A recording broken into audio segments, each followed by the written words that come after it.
Gentlemen, this is our exercise on creating a mini wall from a perfectly cropped module. So as you know, for the last week or so, you've been designing a pattern. You've been using an excessive canvas size to extend your repeat past the module size. Now we have a finished repeat. We've approved it, we've looked at it, we've evaluated it, we've decided it has balance. We are now going to crop it to perfection so that it can be stepped out into a full repeat. So in order to do that, we need to locate the edges of our module. We're going to do an exercise that we did earlier in the week. First, I'm going to hit Command R, because I want to see the rulers always on my files. I always work upper left-hand corner, just like we read from left to right. So I'm going to mark my design. It looks as if we are already right to the edge of the module on the left side. How do we check that, you say? This is all you do. Command All, which selects the canvas. Command T, which allows you to transform. I'm going to shrink my pattern down to the upper left-hand corner because I want to guarantee the success of my repeat. Command J is going to give me a new layer. V is the move tool. Shift keeps it in line. I'm going to slide it over. Now look at the problem. We have a seam. So our repeat was not accurate. Let's zoom back out and see what we need to do to fix it. All of you have similar problems in your repeats. They're not perfect. This is how we tweak them. We know that that edge is mismatching, but we also know that this is a small repeat. So I'm going to move it over and make it match the other motif to the left. Now you can see it still doesn't line up because it's snapping. Hold Shift, you can move it out till it perfectly lines up. You might have to turn off snap. Now you have total control. There we go. Now we start to use the fine-tune arrows. Now it's perfect. View, fit on screen. Turn off your first layer. You can see where the left edge of your repeat is. Now, it has a white edge. It has a little bit of artifact or stray mess. So I'm going to make a marquee up the canvas and actually delete that edge. It's an overlap. Watch what happens. When I hit delete, nothing changes because we had a continuation or an overlap of the repeat. Deselect. Now if you zoom in, look, the seam is gone. It's perfect. Fit on screen. So now we know left to right, we have the full repeat. I will flatten my image.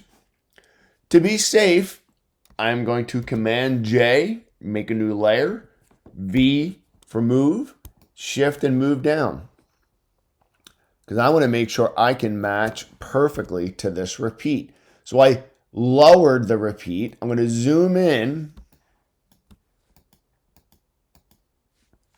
Use my move tool, hold Shift, get it to perfectly line up, and there we go. View, fit on screen.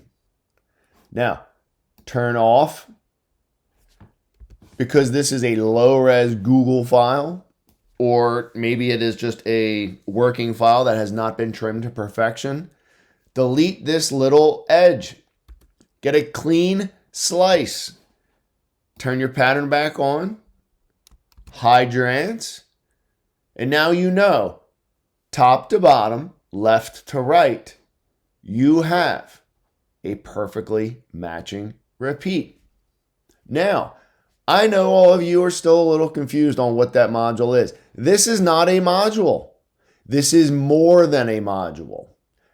This is where the aha moment comes, guys. We are going to create the module. And we do this by finding a starting point. I'm going to grab my zoom tool, and I'm going to zoom in on an object of known origin.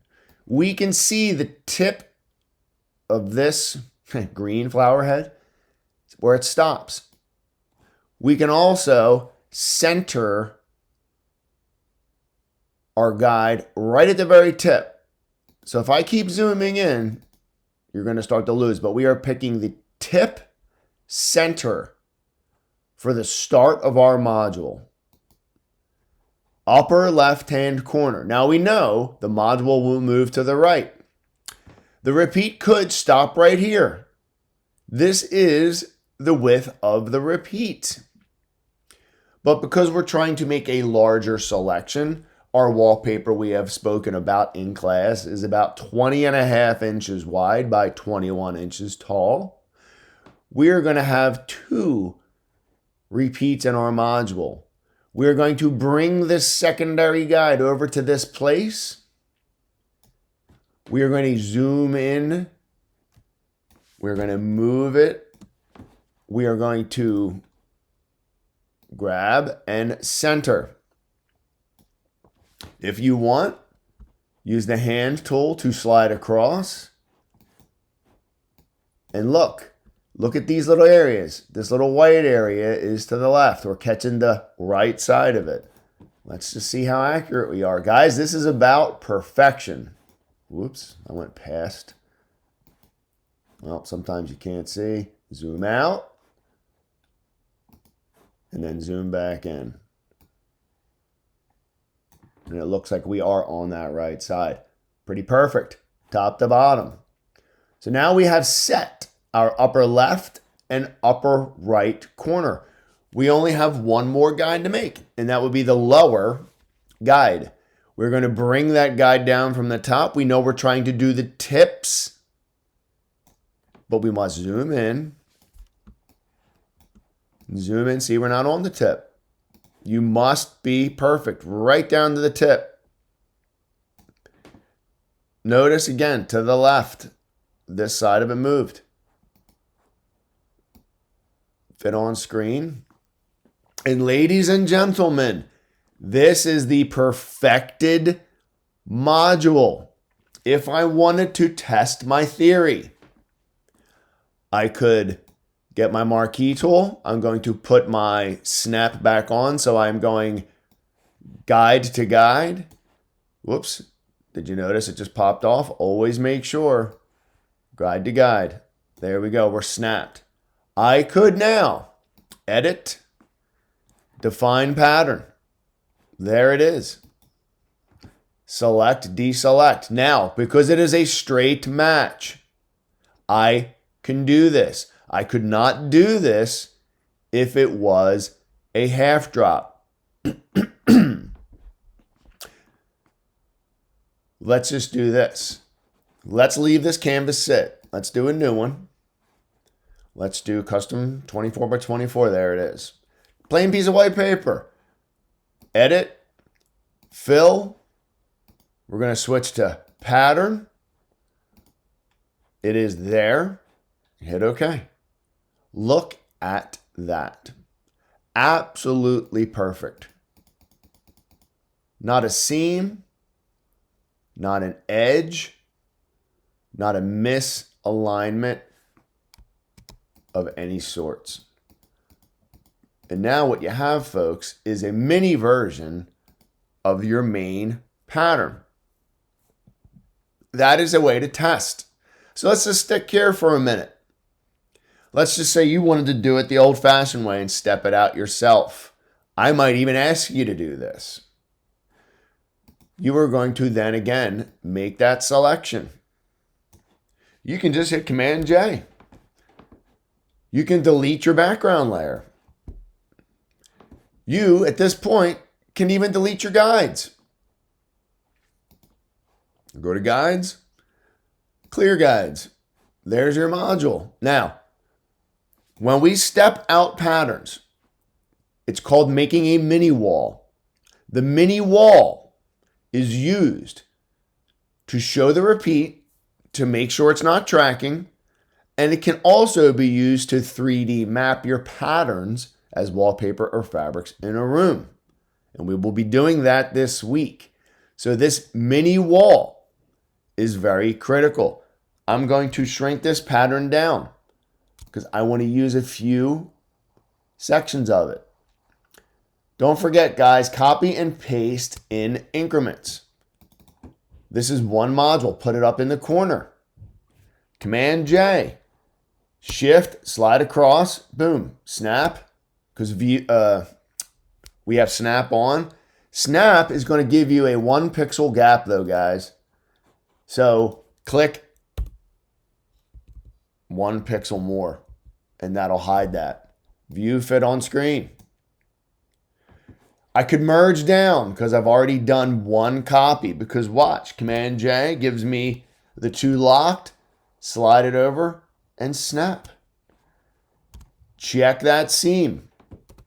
Boom, boom. 2 clicks over to make it perfect. So our selection, again, look, it's jagged, it's blurry, it's a pixel, it's Photoshop, it's an raster program. We have to watch those edges. View fit on screen. I've only made 2 copy and pastes, and it's given me 4 units across. Flatten the file.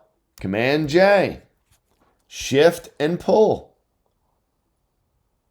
Again, it snaps 1, 2 to make it fit, because we're getting what's called anti-aliasing on the edge. Flatten it again. Don't keep copying single rows, because watch, Command J means you only have to do it once. And there's your whole page. Move until you see the edge, until you see it disappear. Flatten. That was doing it by hand, but look, I'm going to click over to our pattern. There it is. Same thing. View fit on screen. That's it. There we have it. That one's a little smaller because the pattern decides its own size. But there's our pattern. So think about that, guys. We spoke about this in class. Now we have a mini pattern. We can check for balance. This looks pretty good. No reason for us to question this pattern. It can be used now to make colorways and to map rooms. So that is how we perfect, trim our single module, and create a mini wall. All right, guys, have at it.